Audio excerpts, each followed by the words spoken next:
All right. So my name is Anne-Marie Clulow, and I actually was a singer and saxophonist and performer for about 30 years. And one day I was performing in a show called Cats. And when I hit one of the top notes, I had this, an experience I couldn't describe to anyone, including my husband, who is the cameraman, the long-suffering man over there. We've been together for 28 years, so yes, give him a round of applause. And I had this awakening, and I had a voice in my head that said I was about to go on to some sort of lovely spiritual journey. So I walked off stage in tears thinking, I'm going to learn yoga and I'm going to wear white, and I'm going to be very holy and people are going to come and listen to me all the time. And then a couple of years later, I realized what that meant. And I was like, really? Sexuality? How is that spiritual? Talking about people's genitals. I don't want to do that stuff. I really didn't.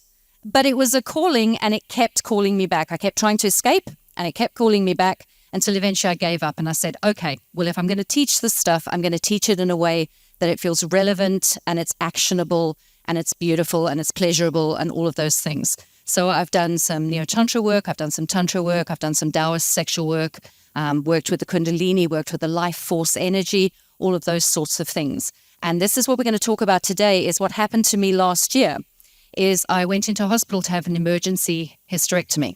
I thought I had it waxed when it came to, excuse the pun, but I thought I knew what I was doing when it came to intimacy and amazing pleasure experiences, et cetera, et cetera. And then I went into hospital to have this emergency hysterectomy. And while we were in there, I woke up in high care because things had gone wrong during the surgery, not majorly.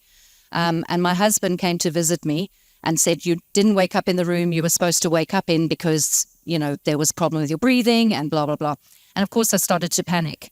And he did one of the techniques on my feet and on my legs. And until that point, I couldn't sleep.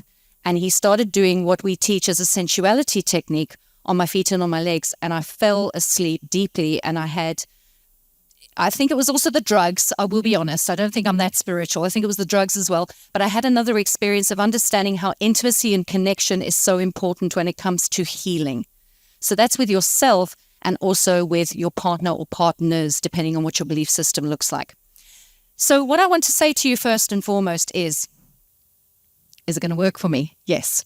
There is only one nervous system for pleasure and for pain. This is important to remember because we think that the nervous system for pain is different to the nervous system for pleasure. It isn't. So we need to understand how the nervous system works a little bit so that we can get feedback for healing and for bliss and relaxation. Bliss and relaxation are deeply healing in a lot of ways that we don't understand when we first go into a healing space from a sick space. So your nervous system priorities are to keep you alive. So it's hard to heal in survival mode. When we're depleted, we go into survival mode. When we're in survival mode, we perceive others as a threat. So when you are needing healing and you're actually needing other people around you, what happens is you tend to become quite antisocial and grumpy. So when we are healing, generally speaking, let's say we go in and we have surgery and we come out of surgery, what do we normally get? We get some physical rest sometimes, and we get some sleep sometimes. But a lot of these other things don't happen. When you move into the healing space, we don't move into the healing space fully. What tends to happen is we get stuck on a little bit of sleep and bed rest, but our mind's going mad, our social plans are going mad, the bills are piling up, all these things are happening at the same time. So we don't get to move into the correct nervous system for bliss and relaxation, which is also the parasympathetic nervous system. And that is the rest and digest system, which we need to heal our bodies. It's also the nervous system that's most common to be in when you have an out-of-body experience or a spiritual experience. So thinking about libido and sensuality are affected by these things. Now, you know this if you've ever lost your sex drive and lost your sort of lust for life, or your partner, if you've been in a long-term relationship and you've been sick, libido disappears. Extended adrenaline states, extended distress, don't know if you're going to keep your job, worried about what's going to happen in the future. Certain medications, SSRIs, antidepressants, hormonal replacements, etc., etc. So you have to learn how to relax into bliss and sensuality. Because when you can actually make the decision to relax and move into the different types of rest in the parasympathetic nervous system, you've got more chance of healing.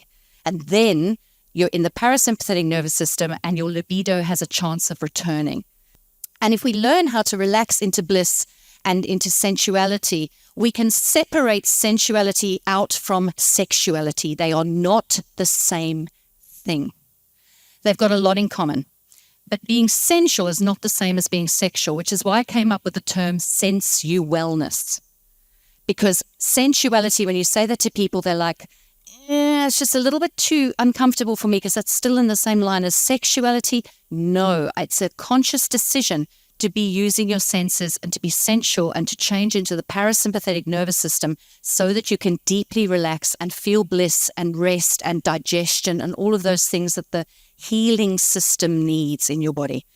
Okay, we don't need to go through all of this, obviously, but this is the wheel of intimacy. There's a dance that happens in your body, and for everybody, it's different. So we were speaking a little bit about contractive and expansive pleasure. Again, this is the dance that happens between the two.